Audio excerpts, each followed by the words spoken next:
자, 이제 베드로 사도가 이제 베드로 전서, 그러니까 베드로의 서신의 첫 번째 서신을 이제 마무리하면서 이제 매듭을 짓는 이제 오늘 대목인데, 자, 12절에 보니까 내가 신실한 형제로 아는 실로아노 편에 너희에게 간단히 써서 너희를 권하고, 그러니까 이 베드로 전서가 말 그대로 서신, 편지글이란 말이에요. 바울 서신도 마찬가지고.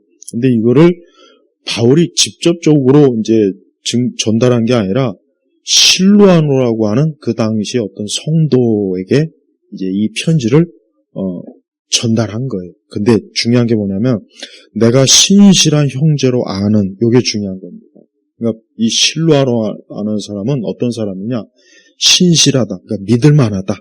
그러니까 베드로가 믿고 맡길 만한 사람이었던 거예요. 그러니까 이 실로아노라는 사람은 굉장히 신뢰할 수 있는 사람, 믿을 수 있는 사람, 우리 예수님께 충성된 사람, 그런 사람일 거예요. 그러니까 우리도 그래야 돼. 그러니까 우리도 우리 주 예수님께 신실한 사람으로서, 또 같은 우리 성도들끼리도 저분은 참 믿을 만한 성도야, 저분은 참 믿을 수 있는 사람이야, 이래야 됩니다.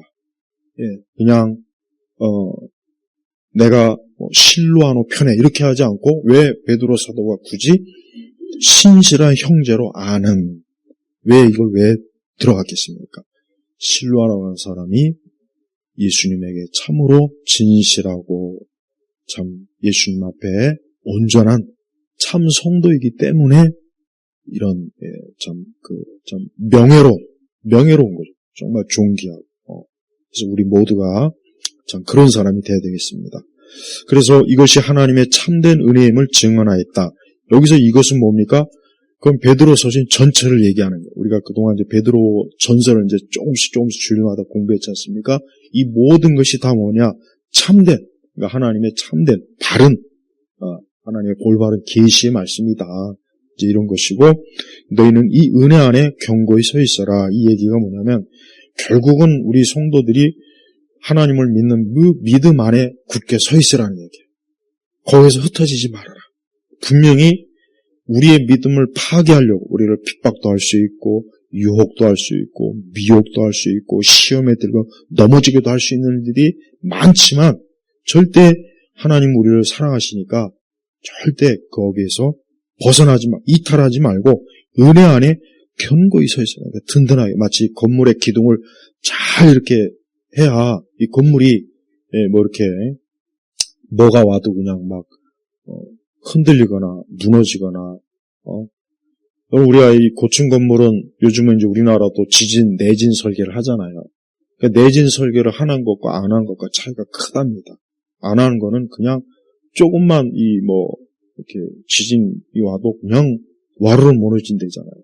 근데 내진 설계를 잘 해놓으면은 웬만한 게 와도 건물이 무너지지 않고 잘 서 있단 말이에요. 마찬가지예요.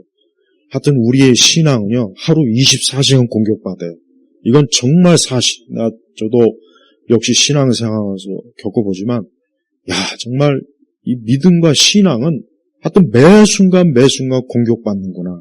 이 생각이 정말 들더라고요. 그래서 우리가 기도하고 자꾸 말씀 읽고 말씀 듣고 이렇게 성경 공부하고 이렇게 교회에 나오고 하는 이유가 바로 뭡니까? 은혜 안에 견고히 서 있으려고 하는 거예요. 서 있으려고. 그래서 여러분들이 항상 주일에 예배당 나오는 게 중요한 거예요. 예배당 나와서 나와가지고 잠을 자든 난 괜찮아. 난 그냥 예배당에 오는 것만 해도 좋아. 왜? 교회 안에 이렇게 들어와 있는 것 자체가 내가 하나님을 붙잡고 내가 믿음을 지키려고 애쓰는 거기 때문에 그러는 거예요. 그래서 성도들이 항상 그래야 됩니다. 그래서 13절에 함께 택하심을 받은, 택했다. 항상 우리 그리스도인들은 이 선택 교리를 중요하게 얘기해야 돼요. 그냥 하나님께서 아무나, 우리가 예를 들면 어부가 그물을 던질 때 특정 고기를 향해서 던지는 것도 물론 있겠지만, 사실 그물을 던지면 모든 고기가 다 잡혀라.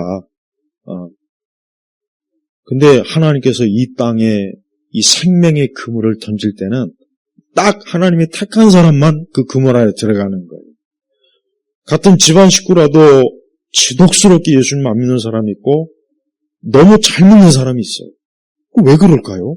아니 같은 한 식구인데 왜 누구는 그렇게 안 믿고 왜 누구는 그렇게 예수님을 믿을까?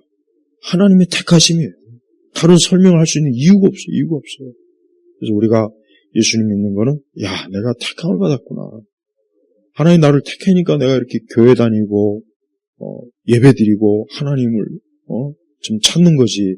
아예 하나님이 나를 택하지 않았으면 내가 여기 있을 리가 없죠. 절대 있을 리가 없습니다. 개모임 하는 데나 가 있던가 아니면 무슨 친구들하고 놀러 가는 자리에 있던가. 그렇지. 절대 그럽니다.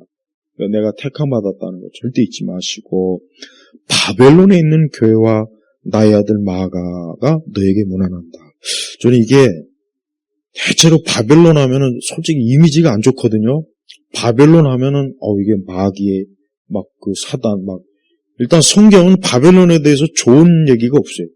유일하게 좋은 얘기가 딱 여기 하나밖에 없어요. 성경 전체. 근데 여기에 뭐가 있냐? 교회가 있는 거예요. 여기에 교회가 있는 거예요.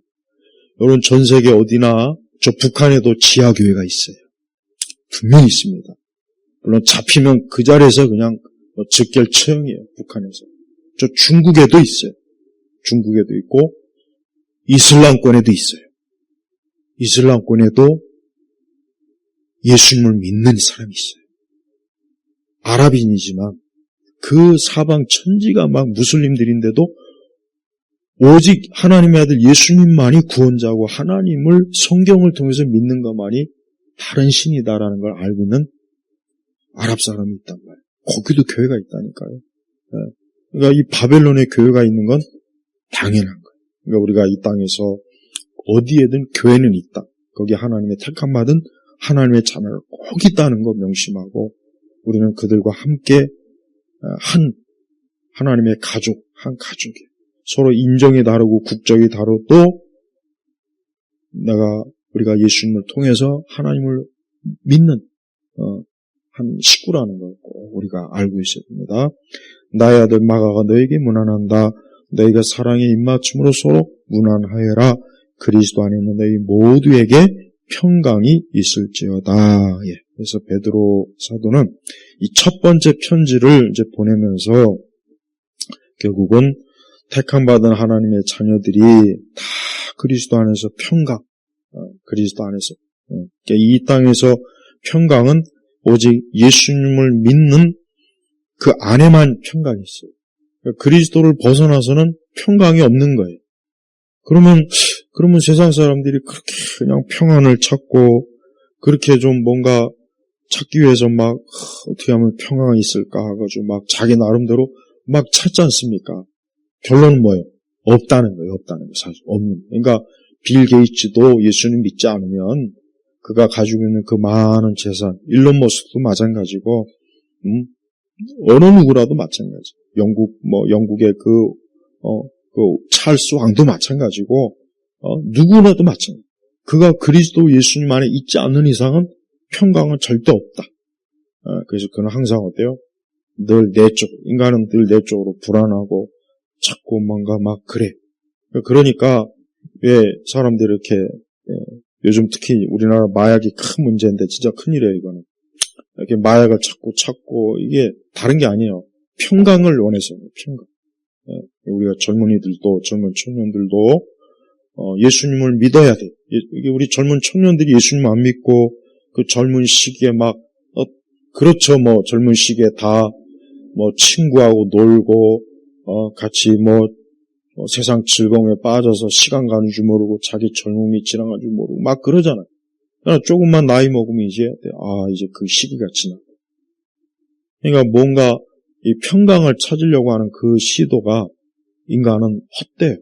그러니까 예수님 안에 있지 않는 이상은 절대 살아온 평강이 없다는 걸 우리가 알아야 돼요. 그래서 베드로 사도가 결국 이 편지를 쓴 목적이 뭐냐? 하나님의 계시의 말씀으로 이 말씀을 저들에게 준 이유는 뭐냐?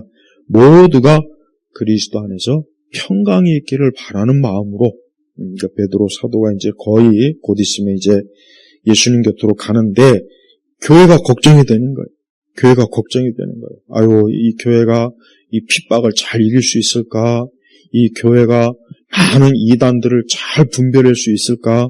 교회가 복음으로 잘 정말 뿌리를 내릴 수 있을까? 그냥 이 베드로 사도는 그 마음이 어때요? 마치 부모가 이 자식을 생각하는 것처럼 그냥 이들이 끝까지 신앙생활 잘해야 되는데, 끝까지 하나님 나라의 유업을 받아야 되는데, 그래서 이제 자기가 이제 그 마음에서 이제 그런 마음이 생겨서 이제 편지를 쓴 건데, 이게 성령의 영감으로 된 것이기 때문에 결국 이것은 뭡니까? 하나님의 말씀이에요. 그래서 우리는 이 베드로 전서를 우리가 그동안 몇 주간에 쭉 봤지만, 얼마나 베드로 사도가 교회를 사랑하고 성도들을 사랑하고 아끼고, 저들이 정말 예수님을 끝까지 잘 믿고 언제나 하나님의 사랑 안에서 바른 말씀으로 잘 뿌리내리는 것을 이 베드로 사도가 간곡하게 원하는 거예요. 그래서 베드로 전서를 이제 오늘 끝내고 다음 주부터 이제 베드로 후서.